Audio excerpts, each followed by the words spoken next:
ओम सर्वमंगल मांगल्ये शिवे सर्वार्थ साधिके शरण्ये त्र्यंबके गौरी नारायणी नमस्तुते। नमस्कार दोस्तों, जय माता दी। दोस्तों, मैं हेमलता उपाध्याय आप सभी का अपने चैनल पर बहुत बहुत स्वागत करती हूँ। प्रिय दोस्तों, आज गुप्त नवरात्रि का चौथा दिन है। आज हम सुनेंगे दुर्गा सप्तशती का 5वां अध्याय, देवताओं द्वारा देवी की स्तुति। महर्षि मेधा ने कहा, पूर्व काल में शुंभ निशुंभ नामक असुरों ने अपने बल के मद से इंद्र को त्रिलोकी का राज्य और यज्ञों के भाग छीन लिए, और वह दोनों इसी प्रकार सूर्य, चंद्रमा, धर्मराज और वरुण के अधिकार भी छीनकर स्वयं ही उनका उपयोग करने लगे। वायु और अग्नि का कार्य भी वही करने लगे, और इसके पश्चात उन्होंने जिन देवताओं का राज्य छीना था उनको अपने अपने स्थान से निकाल दिया।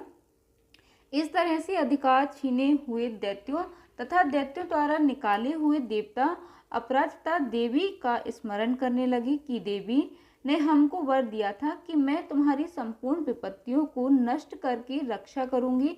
ऐसा विचार कर सब देवता हिमालय पर गए और भगवती विष्णु माया की स्तुति करने लगे। देवताओं ने कहा, देवी को नमस्कार है, शिव को नमस्कार है, प्रकृति और भद्रा को नमस्कार है। हम लोग रौद्र, नित्या और गौरी को नमस्कार करते हैं।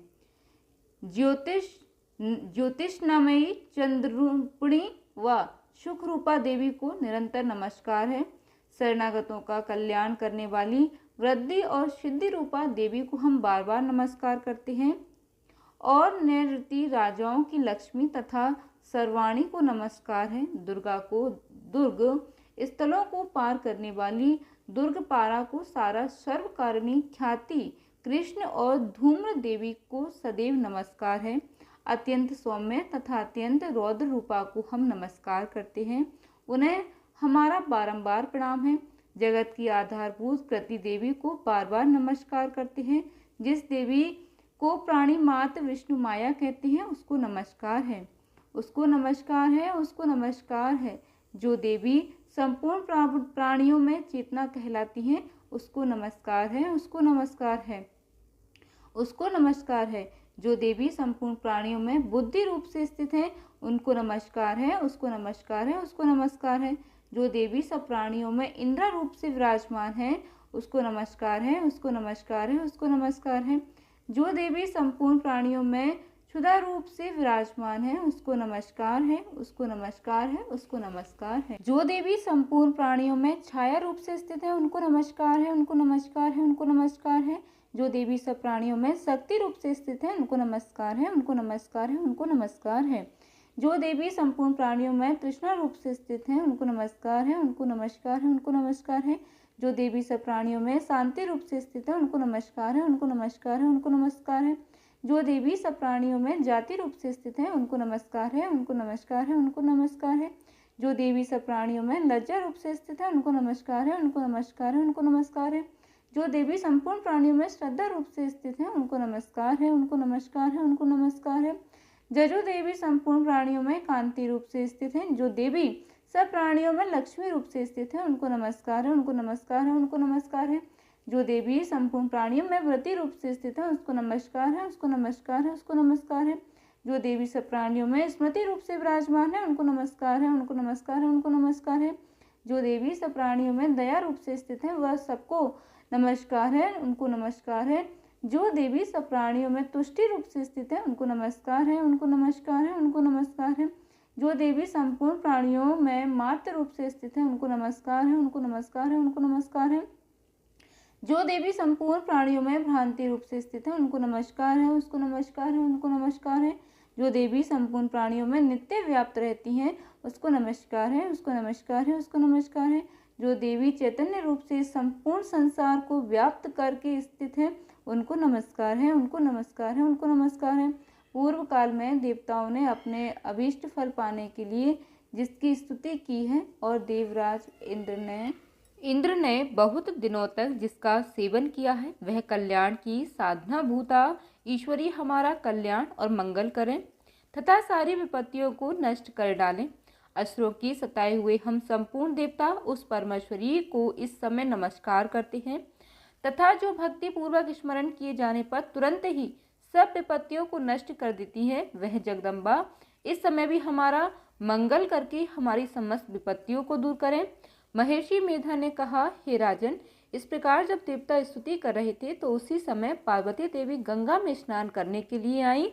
तब उनके शरीर से प्रकट होकर शिवा देवी बोली, शुंभ दैत्य के द्वारा स्वर्ग से निकले हुए और निशुंभ से हारे हुए यह देवता मेरी स्तुति कर रहे हैं। पार्वती के शरीर से अंबिका निकली थी, इसलिए उसको संपूर्ण लोक में कौशिकी कहते हैं। कौशिकी के प्रकट होने के पश्चात पार्वती देवी के शरीर का रंग काला हो गया और वह हिमालय पर रहने वाली कालिका देवी के नाम से प्रसिद्ध हुई।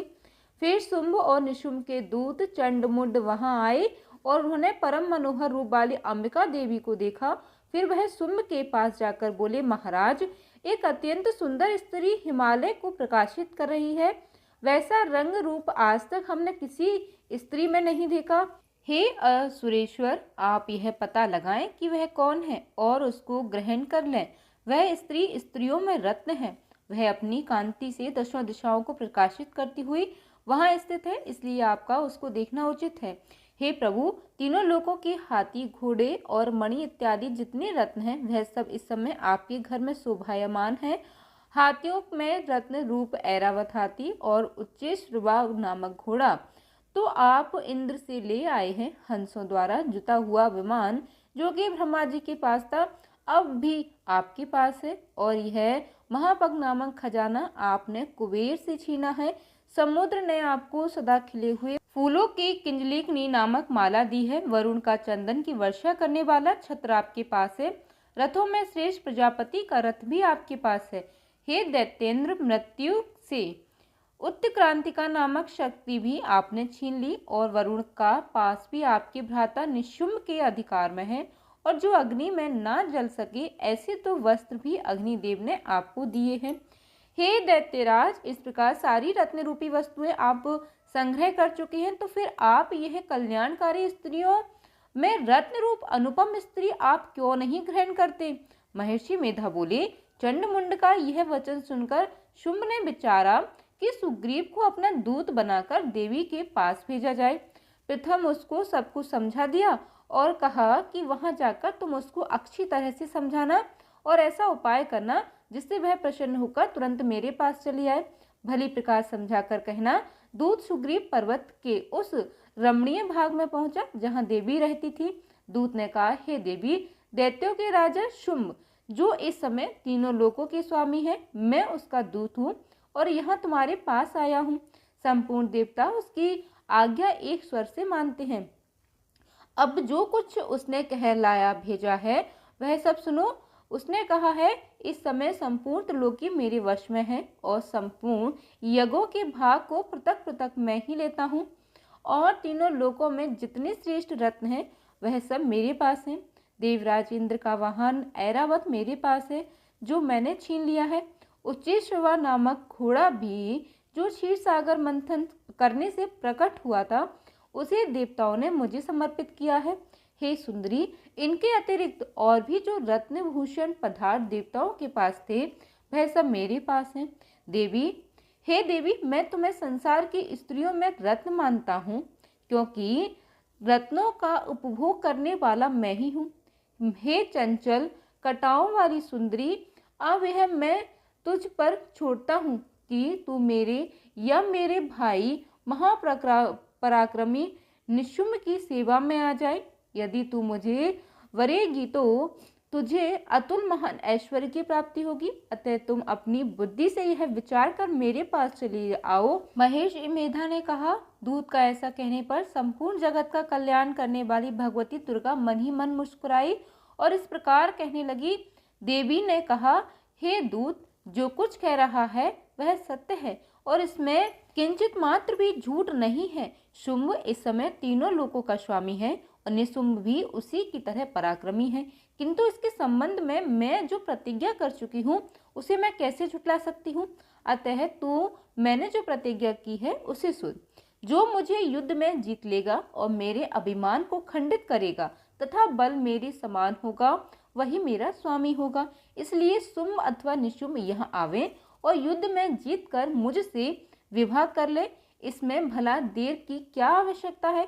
दूत ने कहा, हे देवी, तुम अभिमान में भरी हुई हो। मेरे सामने तुम ऐसी बात ना करो। इस त्रिलोकी में मुझे तो ऐसा कोई दिखाई नहीं देता जो कि शुंभ और निशुंभ के सामने ठहर सके। हे देवी, जब अन्य देवताओं में से कोई शुंभ व निशुंभ के समान युद्ध में ठहर नहीं सकता, तो तुम जैसी स्त्री उनके सामने रणभूमि में ठहर सकेगी। जिन शुंभ आदि असुरों के सामने इंद्र आदि देवता भी नहीं ठहर सके, तो फिर तुम अकेली स्त्री उनके सामने कैसे ठहरोगी। अतः तुम मेरा कहना मानकर उनके पास चली जाओ, नहीं तो जब वह तुम्हें केस पकड़कर घसीटते हुए ले जाएंगे तो तुम्हारा गौरव नष्ट हो जाएगा। इसलिए मेरी बात मान लो। देवी ने कहा, जो कुछ तुमने कहा ठीक है। शुंभ और निशुंभ बड़े बलवान हैं, लेकिन मैं क्या कर सकती हूँ, क्योंकि मैं बिना विचारे प्रतिज्ञा कर चुकी हूँ। इसलिए तुम जाओ और मैंने जो कुछ भी कहा है वह सब आदर पूर्वक असुरेंद्र से कह दो। इसके पश्चात जो वह उचित समझेंगे करें। श्री मार्कंडेय पुराणे सावर्णिके मनवंतरे देवी महामात देव्या दूत संवादो नाम 5वां अध्याय संपूर्ण हुआ। प्रेम से बोलिए जयकारा शेरा वाली दा बोल साचे दरबार की जय। प्रिय दोस्तों, अब हम सुनेंगे दुर्गा सप्तशती का 6वां अध्याय धूम्रलोचन वध। महर्षि मेधा ने कहा, देवी की बात सुनकर दूत क्रोध में भरा हुआ वहां से असुरेंद्र के पास पहुंचा और सारा वृतांत कह सुनाया। दूत की बात सुन असुरेंद्र के क्रोध का पारावर ना रहा। उसने अपने सेनापति धूम्रलोचन से कहा, धूम्रलोचन, तुम अपनी सेना सहित शीघ्र वहां जाओ और उस दुष्टा के केसों को पकड़कर उसे घसीटते हुए यहाँ ले आओ। यदि उसकी रक्षा के लिए कोई दूसरा खड़ा हो, चाहे वह देवता हो, यक्ष अथवा गंधर्व ही क्यों ना हो, उसको तुम अवश्य मार डालना। महर्षि मेधा ने कहा। शुंभ के इस प्रकार आज्ञा देने पर धूम्रलोचन 60,000 राक्षसों की सेना को साथ लेकर वहां पहुंचा और देवी को देख ललकार कर कहने लगा, अरे तू अभी शुंभ और निशुंभ के पास चल। यदि तू प्रसन्नता पूर्वक मेरे साथ नहीं चलेगी तो मैं तेरे केसों को पकड़कर घसीटता हुआ तुझे ले चलूंगा। देवी बोली, असुरेंद्र का भेजा हुआ तेरे जैसा बलवान यदि बलपूर्वक मुझे ले जावेगा तो ऐसी दशा में मैं तुम्हारा क्या कर सकती हूँ। महर्षि मेधा ने कहा। ऐसा कहने पर धूम्रलोचन उसकी ओर लपका, किंतु देवी ने उसे अपने हुंकार से ही भस्म कर डाला। यह देखकर असुर सेना क्रुद्ध होकर देवी की ओर बढ़ी, परंतु अंबिका ने उन पर तीखे बाणों, शक्तियां और तथा फर्शों की वर्षा आरंभ कर दी। इतने में देवी का वाहन भी अपनी ग्रीवा के बालों को झटकता हुआ बड़ा भारी शब्द करता हुआ असुर सेना में कूद पड़ा। उसने कई असुर अपने पंजों से, कई अपनी जबड़ों से और कई को धरती पर पटककर अपनी दाढ़ों से घायल करके मार डाला। उसने कई असुरों के अपने नख से पेट फाड़ डाले और कई असुरों को तो केवल थप्पड़ मारकर ही सिर धड़ से अलग कर दिया। कई असुरों की भुजाएं और से तोड़ डाले और गर्दन के बालों को हिलाते हुए उसने कई असुरों को पकड़कर उनके पेट फाड़कर उनका रक्त पी डाला। इस प्रकार देवी के उस महाबलवान सिंह ने क्षण भर में असुर सेना को समाप्त कर दिया। शुंभ ने जब यह सुना कि देवी ने धूम्रलोचन असुर को मार डाला है और उसके सिंह ने सारी सेना का संहार कर डाला है, तब उसको बड़ा क्रोध आया। उसके मारे क्रोध के ओठ फड़कने लगे और उसने चंड तथा मुंड नामक महाअसुरों को आज्ञा दे दी, हे चंड, हे मुंड, तुम अपने साथ एक बड़ी सेना लेकर वहां जाओ और उस देवी के बाल पकड़कर उसे बांधकर तुरंत यहाँ ले आओ। यदि उसको यहाँ लाने में किसी प्रकार का संदेह हो तो अपनी सेना सहित उससे लड़ते हुए उसको मार डालो, और जब वह दुष्टा और उसका सिंह दोनों मारे जावे तब भी उसको बांधकर यहाँ ले आना। बोलिए दुर्गे मैया की जय। श्री मार्कंडेय पुराणे सावर्णिके मनवंतरे देवी महात्म्य धूम्रलोचन वधो नाम 6वां अध्याय संपूर्ण हुआ। प्रिय दोस्तों, अब हम सुनेंगे दुर्गा सप्तशती का 7वां अध्याय चंड और मुंड का वध। महर्षि मेधा ने कहा, दैत्यराज की आज्ञा पाकर चंड और मुंड चतुर्गनी सेना को साथ लेकर हथियार उठाए हुए देवी से लड़ने के लिए चल दिए। हिमालय पर्वत पर पहुंचकर उन्होंने मुस्कुराती हुई देवी जो सिंह पर बैठी हुई थी देखा। जब असुर उनको पकड़ने के लिए तलवारें लेकर उनकी ओर बढ़े, तब अंबिका को उन पर बड़ा क्रोध आया और क्रोध के मारे उनका मुख काला पड़ गया, उनकी भ्रुकुटियां चढ़ गईं और उनके ललाट में से अत्यंत भयंकर तथा अत्यंत विकृत मुख वाली लाल आंखों वाली काली प्रकट हुई, जो कि अपने हाथों में तलवार और पास लिए हुए थी। वह विचित्र खड़ग धारण किए हुए थी तथा चीते के चर्म की साड़ी एवं नरमुंडों की माला पहन रखी थी। उसको मांस सूखा हुआ था और शरीर केवल हड्डियों का ढांचा था, और जो भयंकर शब्द से दिशाओं को पूर्ण कर रही थी वह असुर सेना पर टूट पड़ी और दैत्यों का भक्षण करने लगी। वह पार्श्व रक्षकों, अंकुशधारी महावतों, हाथियों पर सवार योद्धाओं पर घंटा सहित हाथियों को एक हाथ में पकड़ पकड़ कर अपने मुंह में डाल रही थी, और इसी प्रकार वह घोड़ों, रथों, सारथियों व रथों में बैठे हुए सैनिकों को मुंह में डालकर भयानक रूप से चबा रही थी। किसी के केस पकड़कर, किसी के पैरों से दबाकर और किसी दैत्य को छाती से मसल कर मार रही थी। वह दैत्य के छोड़े हुए बड़े बड़े अस्त्र शस्त्रों को मुंह में पकड़कर और क्रोध में भर उन दांतों में पीस रही थी। उसने कई बड़े बड़े असुर भक्षण कर डाले, कितनों को रौंद डाला और कितनी उसकी मार के मारे भाग गए। कितनों को उसने तलवार से मार डाला, कितनों को अपने दांतों से समाप्त कर दिया, और इस प्रकार से देवी ने क्षण भर में संपूर्ण दैत्य सेना को नष्ट कर दिया। यह देख महापराक्रमी चंडकाली देवी की ओर पलका और मुंड ने भी देवी पर अपने भयानक बाणों की वर्षा आरंभ कर दी और अपने हजारों चक्र उस पर छोड़े। उस समय वह चमकते हुए बाण जब चक्र देवी के मुख में प्रविष्ट हुए, इस प्रकार दिख रही थी जैसे मानो बहुत से सूर्य मेघों की घटा में प्रविष्ट हो रहे हों। इसके पश्चात भयंकर शब्द के साथ काली ने अत्यंत जोश में भरकर विकट अट्टहास किया। उसका भयंकर मुख देखा नहीं जाता था, उसके मुख से श्वेत दांतों की पंक्ति चमक रही थी। फिर उसने तलवार हाथ में पकड़ लेकर हूँ शब्द कहकर चंड के ऊपर आक्रमण किया और उसके केस पकड़कर उसका सिर काटकर अलग कर दिया। चंड को मरा हुआ देखकर मुंड देवी की ओर लपका, परंतु देवी ने क्रोध में भरे हुए उसे भी अपनी तलवार से यमलोक पहुंचा दिया। चंड और मुंड को मरा हुआ देखकर उसकी बाकी बची हुई सेना वहां से भाग गई।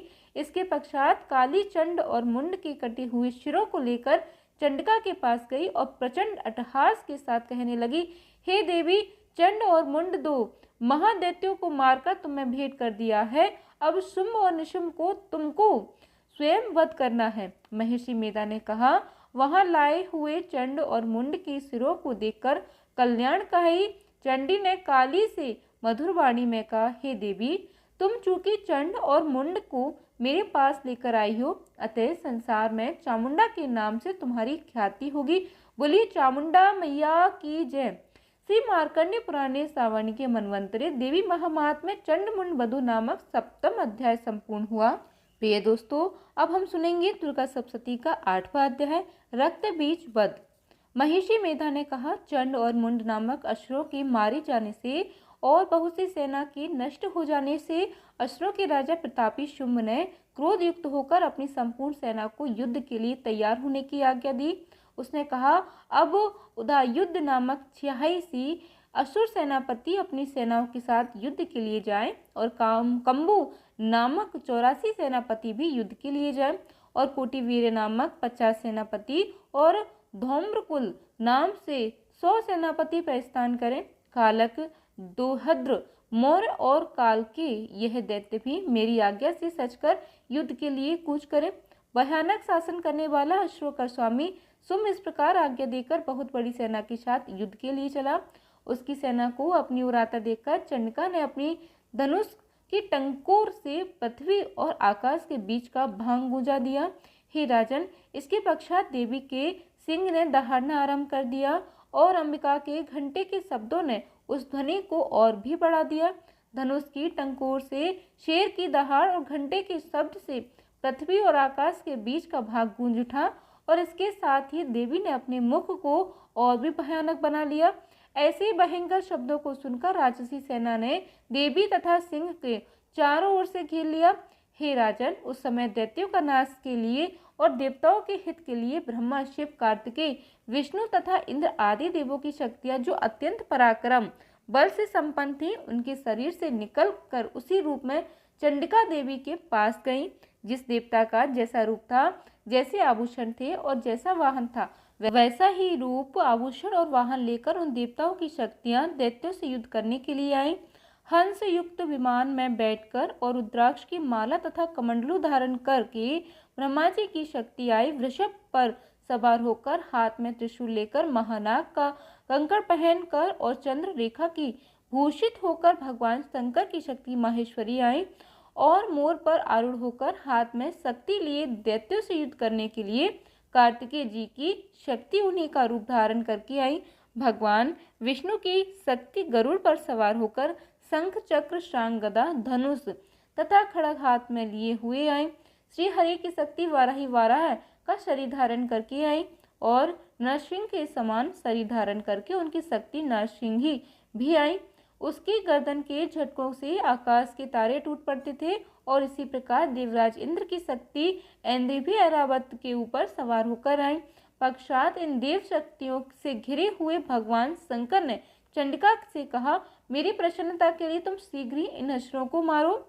इसके पश्चात देवी के शरीर से अत्यंत उग्र रूप वाली और सैकड़ों गीदड़ियों के समान आवाज करने वाली चंडिका शक्ति प्रकट हुई। उस अपराजिता देवी ने धूमिल जटा वाले भगवान श्री शंकर जी से कहा, हे प्रभु, आप मेरी ओर से दूत बनकर शुंभ और निशुंभ के पास जाइए और उन अत्यंत गर्वीले दैत्यों से कहिए तथा उनके अतिरिक्त और भी जो दैत्य हैं वहां युद्ध के लिए उपस्थित हों, उनसे भी कहिए, जो तुम्हें अपने जीवित रहने की इच्छा हो तो त्रिलोकी का राज्य इंद्र को दे दो। देवताओं को इनका यज्ञ भाग मिलना आरंभ हो जाए और तुम पाताल को लौट जाओ। किंतु यदि बल के गर्व से तुम्हारी लड़ने की इच्छा हो तो फिर आ जाओ, तुम्हारे मांस में मेरी योगिनियां तृप्त होंगी। चूंकि उस देवी ने भगवान शंकर को दूत के कार्य से नियुक्त किया था, इसलिए वह संसार में शिवदूती के नाम से विख्यात हुई। भगवान शंकर से देवी का संदेश पाकर उन दैत्यों को क्रोध का कोई आर पार न रहा। वह जिस स्थान पर देवी विराजमान थी वहां पहुंचे और जाने के साथ ही उस पर बाणों और शक्तियों की वर्षा करने लगे।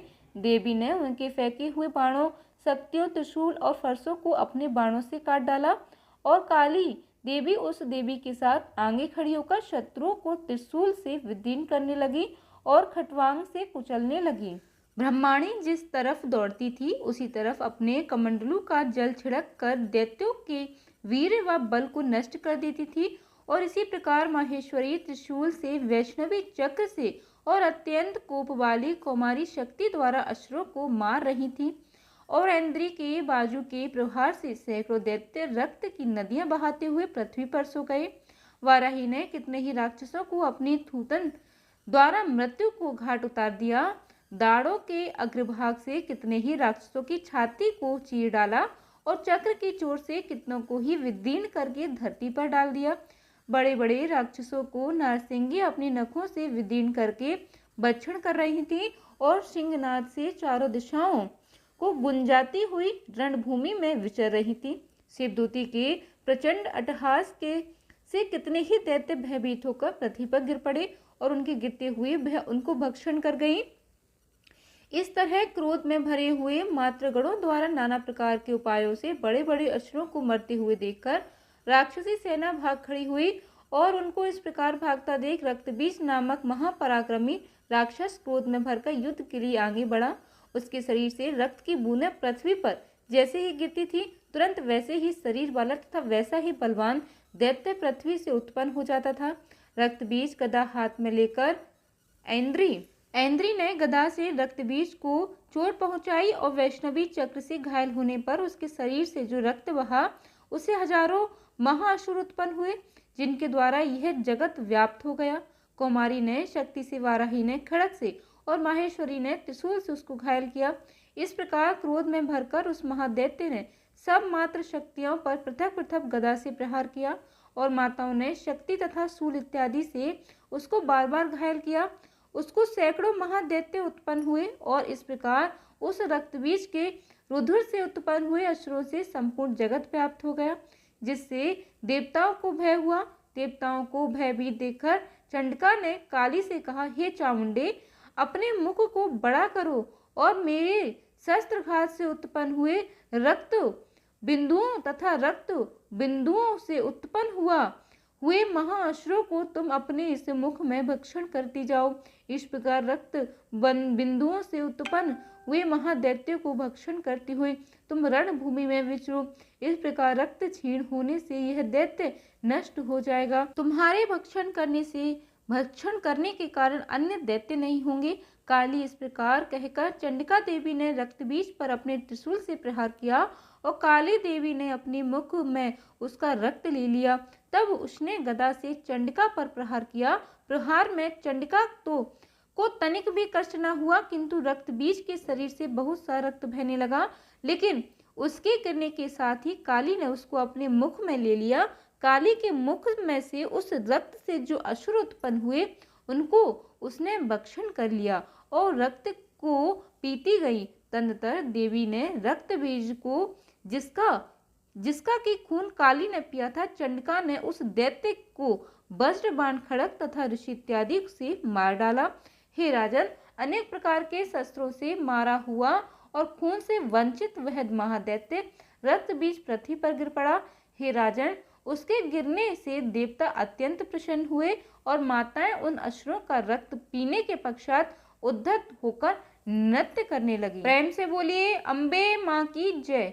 श्री मार्कंडेय पुराणे सावर्णिके मनवंतरे देवी महात्म्य रक्त बीज वधु नाम 8वां अध्याय संपूर्ण हुआ। प्रिय दोस्तों, कथा सुनने के बाद कमेंट में जय माता दी अवश्य लिखिएगा। और हाँ दोस्तों, वीडियो को लाइक करना मत भूलिएगा, साथ ही वीडियो को शेयर जरूर कीजिएगा। धन्यवाद दोस्तों, जय माता दी।